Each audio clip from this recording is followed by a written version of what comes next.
এই যে নসিহতগুলো করছি, যারা আনম্যারিড, তোমার জন্য এগুলো শোনার চেয়ে বেশি দামি। কারণ এই ডিসিশনটা এত এত গুরুত্বপূর্ণ যে জীবনে যদি এটাতে ভুল করে ফেলেন কখনো, সারাটা জীবন আপনাকে এই বোঝা টানতে হবে যে আমরা এখন কি কি কাজ করলে কিভাবে স্টার্ট করব আর কিভাবে আমরা এটাকে সলভ করতে পারি। তো এই সলিউশনটা দুই রকম। এক নম্বর হচ্ছে যারা অলরেডি পরিবারে ঢুকে গেছেন তাদেরকে অন্য জায়গা থেকে শুরু করতে হবে। মানে যারা অলরেডি পরিবারে ঢুকে গেছেন আপনাদেরকে তওবা করে ফিরে এসে আবার শুরু করতে হবে। আর যারা পরিবারে এখনও ঢোকেন নাই, আপনারা এখনও সৌভাগ্যবান। এখন থেকে যদি আপনারা এই নসিহতগুলো মেনে চলতে পারেন, ইনশাল্লাহ আপনার পরিবারটা 8-10টা পরিবারের মতো হবে না ইনশাল্লাহ। রিজিকের ব্যবস্থাটাকে করে নেন, তারপরে ওদিকে যান। আপনার আপন ভাই হিসেবে আমি কথাগুলো বলছি, মনে করেন। এরপরে আপনি যখন বিয়ে করবেন, বললাম তো, মেয়ের জাস্ট দিনদারিতা দেখবেন। হ্যাঁ, এর উপর যদি সৌন্দর্য থাকে আলহামদুলিল্লাহ, বংশ ভালো হয় আলহামদুলিল্লাহ, মেয়ের অর্থ সম্পদ আছে আলহামদুলিল্লাহ। যদি এগুলোর কোনোটাও না থাকে, দিনদারিতা থাকে, জাস্ট ওটাকে দেখেন, আর কিছু দেখার দরকার নেই, কিছু দেখার দরকার নেই। এরপরে আরেকটা কথা বলতে ভুলে গিয়েছি যে আপনি এই লেভেলে যাওয়ার আগে নিজেও পবিত্র থাকার চেষ্টা করেন। আপনি নিজে জেনায় যায় না, নিজে পর্নে যায় না, নিজে হারাম অ্যাফেয়ার্সে যায় না। যদি আপনি যান তাহলে আল্লাহ পাক কিন্তু আপনাকে পবিত্র স্ত্রী নাও দিতে পারেন। এটাই আল্লাহ পাকের নীতি যে একজন পবিত্র মানুষ পায়। ঠিক আছে, যে যেমন আল্লাহ পাক তাকে তেমন মিলিয়ে দেন, এটা আল্লাহ পাকের একটা সুন্নাহ। এর ব্যতিক্রমও হতে পারে, কিন্তু আপনি যদি পবিত্র না থাকেন আপনি পবিত্র স্ত্রী নাও পেতে পারেন। তা আপনি আগে নিজে পবিত্র থাকেন, তারপরে আপনি এখন মেয়ে দেখেন। আলহামদুলিল্লাহ, বললাম দিনদারিতা প্রাধান্য দেন। এখানে হাদিসে এটা বলা হয় নাই যে 4টা গুণ দেখে বিয়ে করো, বরং বলা হয়েছে 4টা গুণ দেখে সাধারণত বিয়ে করা হয়। ঠিক আছে, করো আদেশটা এমন নয়, ইনকাহ কথাটা এমন নয়, বা ইনকাহু এমন নয়, তুনকাহু মানে বিয়ে সাধারণত করা হয়। কেউ টাকা দেখে, কেউ সৌন্দর্য দেখে, কেউ দেখে বংশ। তুমি দেখো দিন। নবীজি বলছেন তুমি দিন দেখো, না হলে তোমার হাত ধুলোয় ধূসরিত হবে, মানে ধ্বংস হয়ে যাবে তুমি। আর দিন দেখার ক্ষেত্রে শুধু বাইরের গেট আপটা যথেষ্ট নয়, তার পড়াশোনা দেখেন, তার হিস্ট্রি ঘাটবেন, তার অতীতে সে কোথায় কোথায় পড়াশোনা করেছে, কি করেছে, খোঁজ খবর নেবেন। হুট করে তাড়াহুড়া করে কোনো ডিসিশন নিয়ে ফেলবেন না, এটা খুব ভুল করে মানুষ। ঠিক আছে, তার হিস্ট্রি ঘাটেন যে সে কোথায় পড়াশোনা করেছে, কি করেছে না করেছে। তার পরিবারের বায়োডাটা ঘাটেন, তার পরিবারের সদস্যরা কেমন, নামাজ পড়ে কি না, তার ইসলামের প্রতি কেমন ধারণা পোষণ করে। তার মাকে দেখেন, তার মা পর্দা করে কি না, তার মা ইসলামের উপর আছে কি না। তার নানিকে দেখেন, তার পরিবারবর্গকে দেখেন, তারপর আপনি ডিসিশন নেওয়াটা সহজ হবে। এগুলোর চেয়ে ব্যতিক্রমও হতে পারে। ওই আজারের পরিবারে ইব্রাহিমের জন্ম হতে পারে, ফেরাউনের আন্ডারে আসিয়ার জন্ম হতে পারে, থাকতে পারে, কিন্তু এটা ব্যতিক্রম। নর্মালি কিন্তু সবসময় এমনটা হয় না। যে প্যারেন্টিংস দিয়ে তারা বড় হয়েছে, ওই প্যারেন্টিংস তাদের মধ্যে থেকে যায়।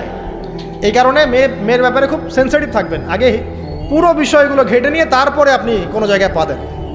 তারও আগে ইস্তেখারা করবেন আল্লাহর কাছে, যে আল্লাহ আমি তোমার কাছে ইস্তেখারা করছি, আমি জানি না যে কোনটা আমার জন্য ভালো হবে, কোনটা খারাপ। আল্লাহ এটা যদি আমার জন্য ভালো হয় সহজ করে দাও, যদি খারাপ হয় আল্লাহ দূর করে দাও। নিজের উপর চাপ নিয়েন না। তারপরে যদি দেখেন আলহামদুলিল্লাহ দিনদার, আর ডানে বামে দেখার দরকার নাই।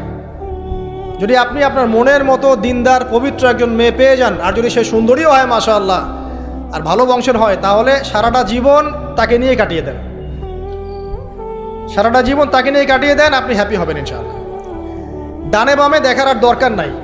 যদিও একাধিক বিয়ের অনুমতি আছে, কোরআন সুন্নাহয় সব কিছুই আছে, কিন্তু এখন বাস্তবতাটাও বুঝতে হবে। কীরকম? কোরআন সুন্নাহয় এমন অনেক কিছুই আছে যেটা বাস্তবে ইমপ্লিমেন্ট করাটা এতটাও সহজ না।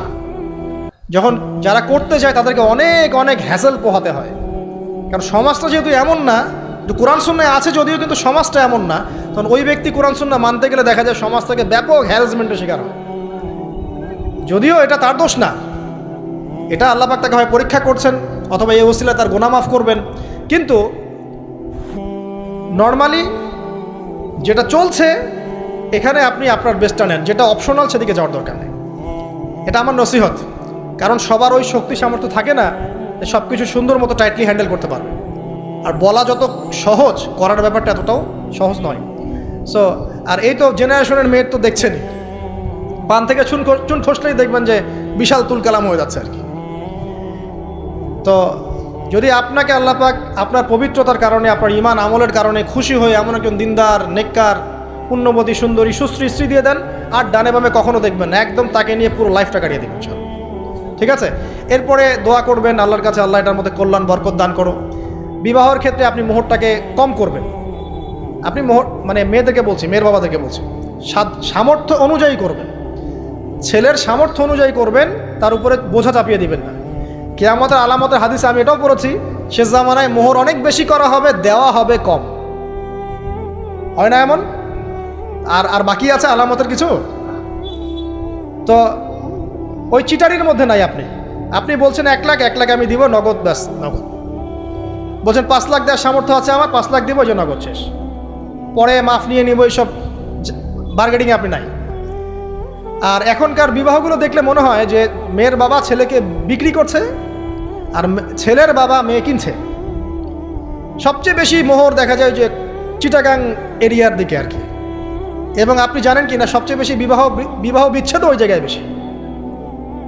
বাংলাদেশে বিবাহ বিচ্ছেদ দেখা যায় যে প্রতি 24 ঘন্টায় দেখা যায় 28টা বা 29টা বাংলাদেশে। হ্যাঁ, শুধু তাই না, আমি দেখলাম যে 10 লক্ষ মেয়ে অতিরিক্ত আছে পুরুষদের তুলনায় সমাজে ঘুরে বেড়াচ্ছে, স্বামী নাই। 10 লক্ষ মেয়ে।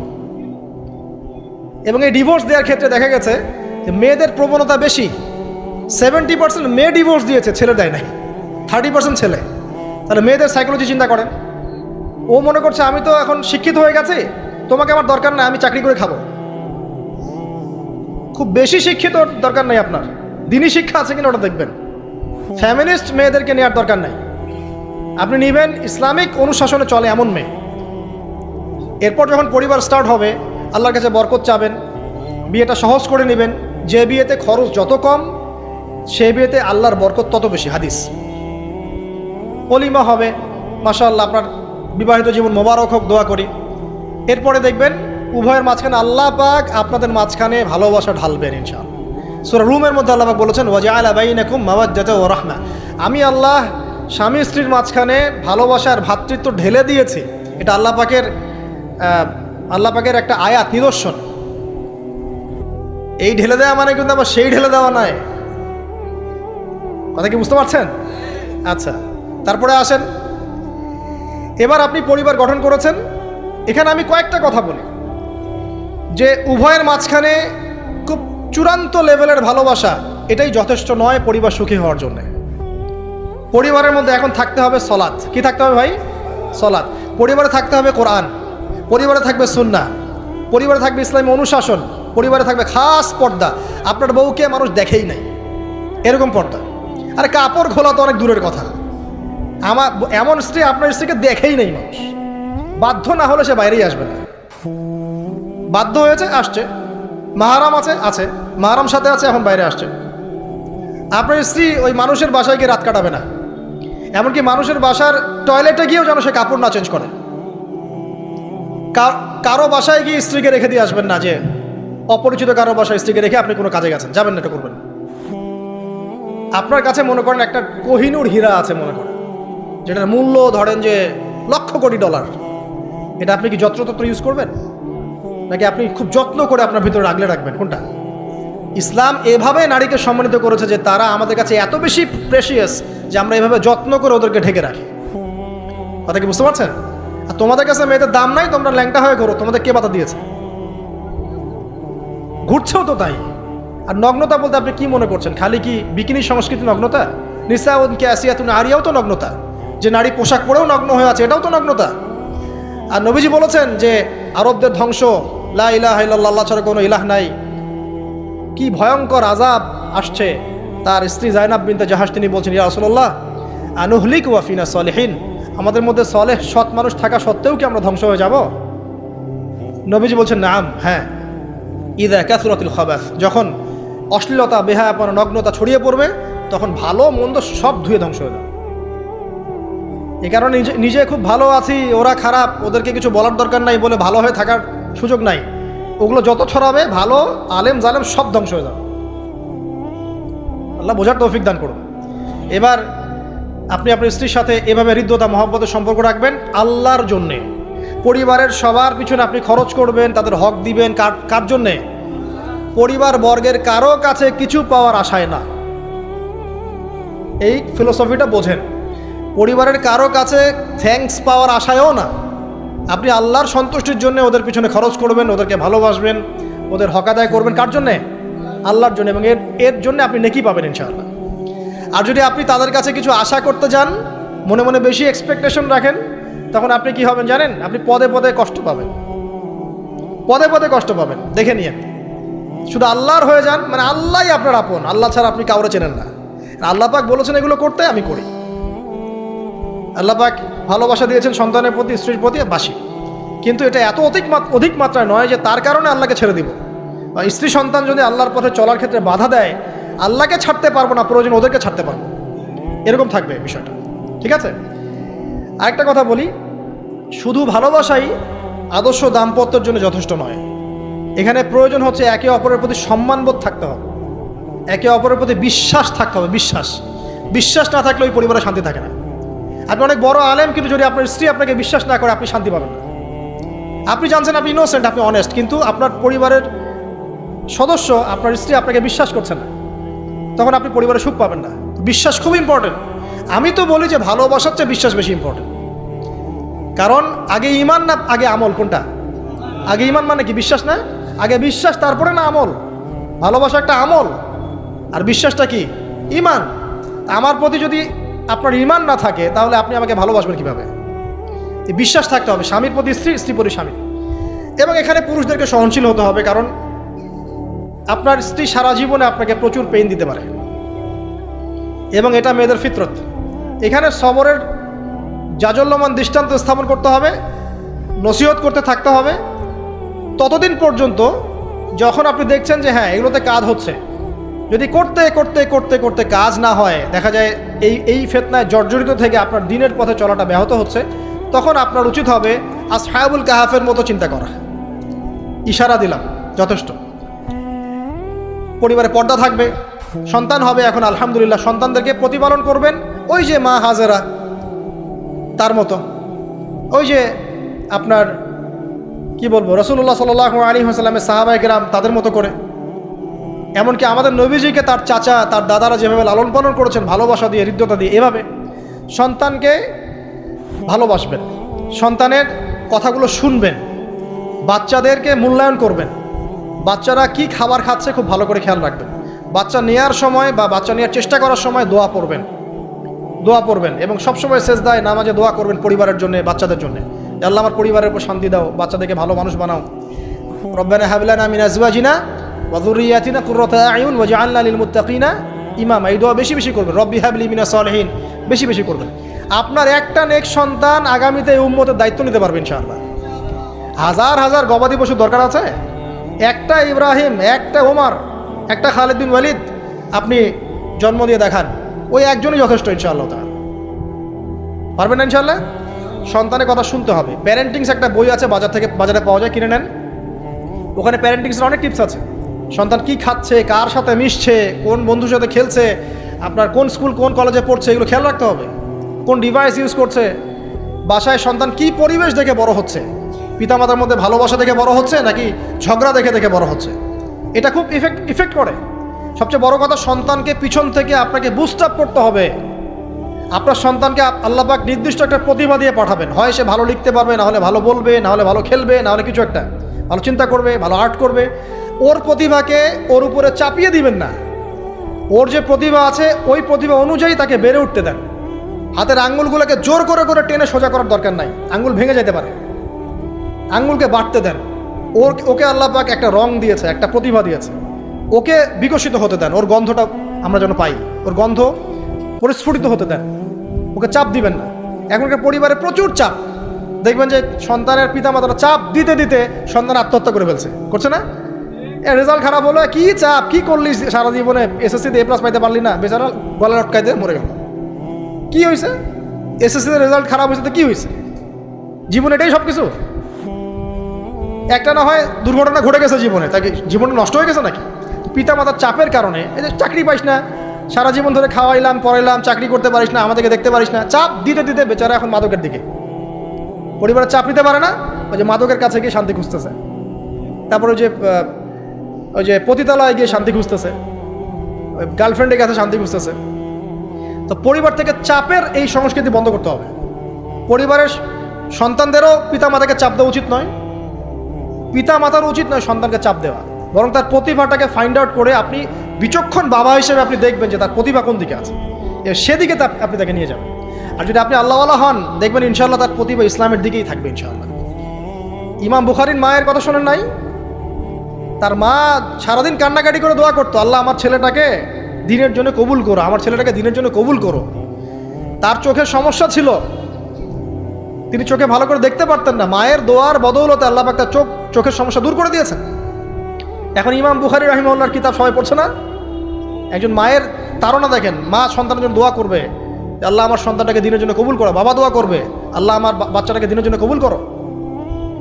এই যে বাবা নূহের তাড়না দেখেন, ইব্রাহিম আলাইহিস সালামের তাড়না দেখেন, রব্বি হাবলি মিনাস সালিহিন, আল্লাহ আমাকে সুসন্তান দান করো। চাপ দিয়েন না, সন্তানের প্রতিভা অনুযায়ী আপনি তাকে বিকশিত হতে দেন, ইনশাআল্লাহ দেখবেন একদিন সে আপনার মুখ উজ্জ্বল করবে ইনশাআল্লাহ। আর চাপ দিলে কি হবে জানেন? অকালেই ঝরে পড়বে, অকালে ঝরে পড়বে, ওর মাইন্ডটা বিক্ষিপ্ত হয়ে যাবে, তখন পরিবার থেকে তার একটা দূরত্ব সৃষ্টি হবে। আর ওই সুযোগ শয়তান নিবে, খারাপ বন্ধুর পাল্লায় পড়বে, আয় গাজা একটা টান দে, আয় একটু ইয়াবা খা, একটু এটা কর সেটা কর, আস্তে আস্তে দেখবেন হারায় গেছে অন্ধকার জগৎ। অন্ধকার জগৎ একবার হারায় গেলে আর ফিরে পাবেন না।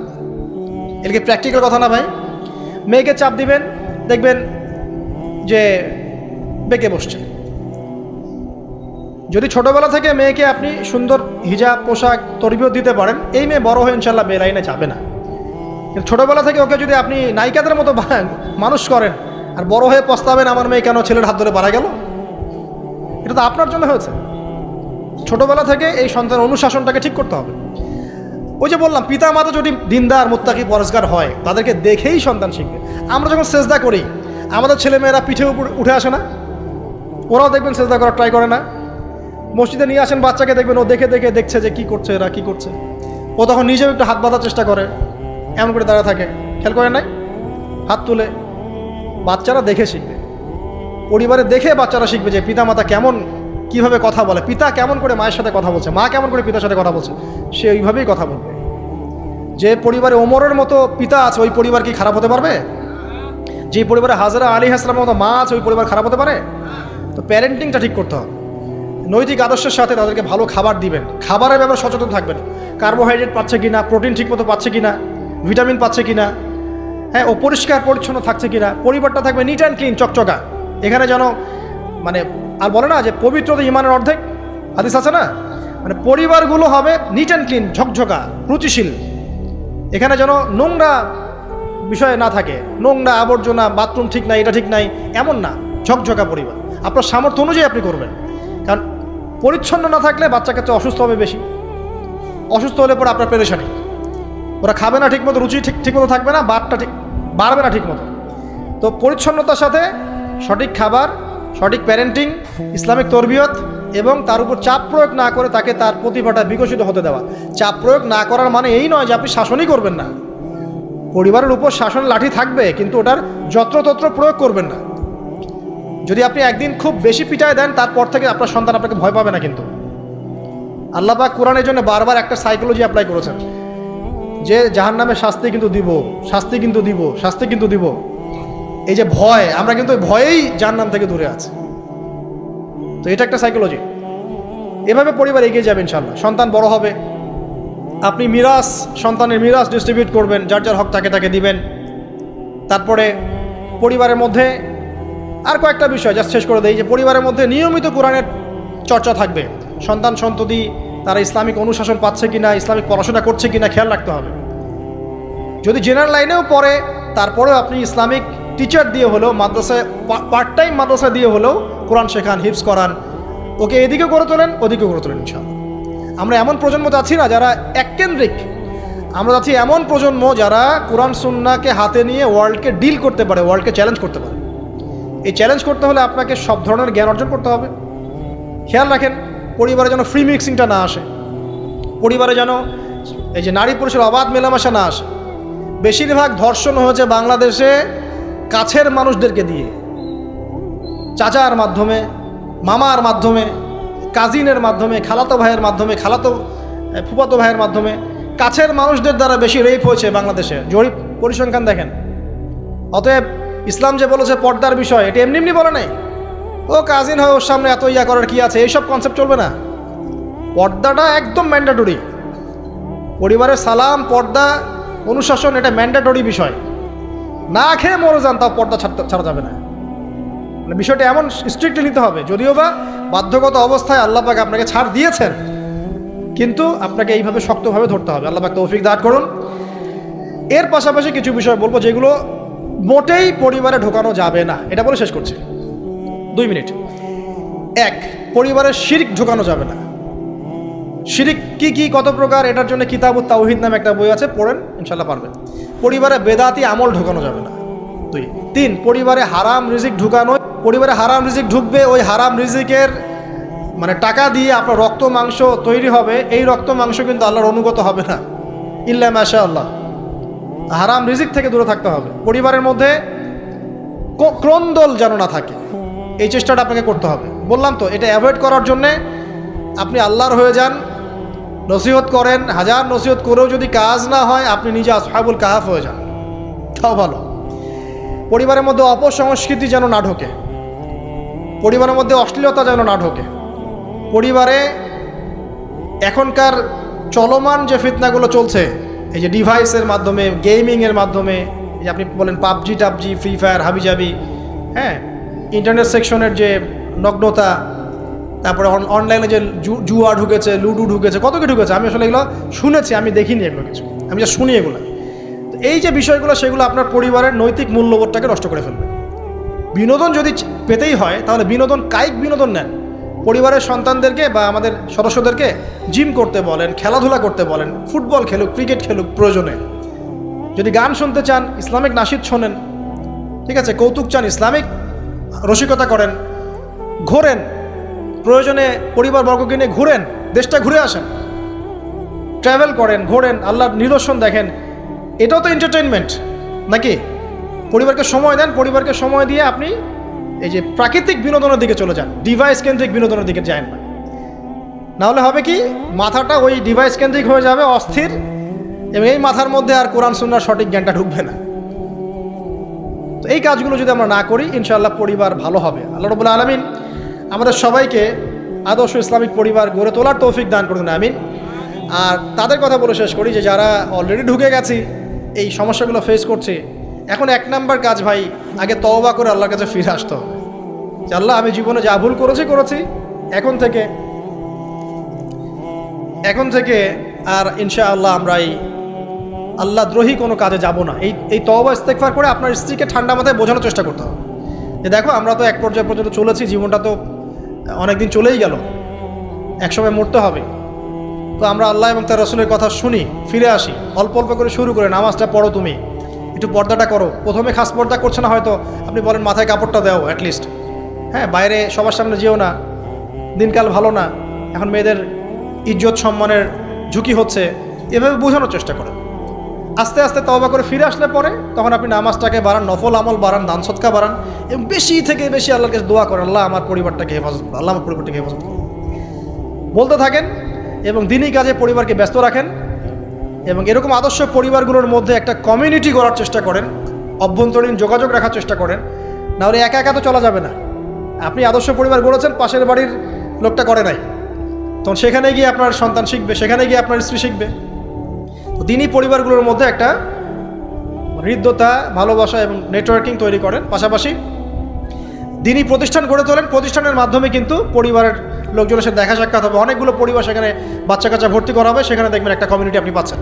তো এভাবে শেষ করে দেয়, এভাবে তাওহীদের চর্চা 1, সুন্নতের প্রতিষ্ঠা 2, 3 হালাল রিজিক, 4 হৃদ্যতা ভালোবাসা, 5 সবর ধৈর্য, 6 আল্লাহর কাছে দোয়া, বেশি বেশি দোয়া, 7 কি পর্দা, 8 অপসংস্কৃতির প্রতিরোধ, ঠিক আছে, 9 সন্তানদেরকে আগামী প্রজন্মে, আগামী মুসলিম জেনারেশনকে লিড দেওয়ার মতো করে তৈরি করা, আর 10 মনে করেন আমাদের মেয়েদের দিকে, স্পেশালি মেয়ে শিশু, কন্যা হোক, মেয়ে হোক, বোন হোক, মা হোক, তাদের দিকে স্পেশাল নজর রাখা। এই কাজগুলো করার মধ্য দিয়ে ইনশাআল্লাহ তাআলা আমরা ব্যক্তিগত পর্যায়ে আপোষে একটা আদর্শ পরিবার জান্নাতের টুকরা গড়তে পারবো ইনশাআল্লাহ আযজা ওয়া জাল। এবং এই টুকরাগুলো যখন একে অপরের সাথে কানেক্টেড থাকবে তখন আদর্শ সমাজ হবে ইনশাআল্লাহ। যখন এরকম করে পরিবারগুলো গড়ে উঠবে তখন সমাজের কাঠামো চেঞ্জ হয়ে যাবে। আর ওই সমাজকে দিয়ে আপনি ইনশাআল্লাহ ইসলামিক কোনো রেভলিউশন প্রতিষ্ঠা করতে পারবেন, আদারওয়াইজ হয়তো পারবেন না। তো এর বিপরীতে যা আছে সবই শয়তানের কাজ, জাহেলিয়াত, ফাসেকি, জুলুম, অন্যায়, পাপাচার। এগুলো থেকে সম্পূর্ণ তওবা করে আল্লাহ পাক আমাদেরকে জান্নাতি আদর্শ পরিবার গড়ে তোলা তৌফিক এনায়েত করুন, আমিন।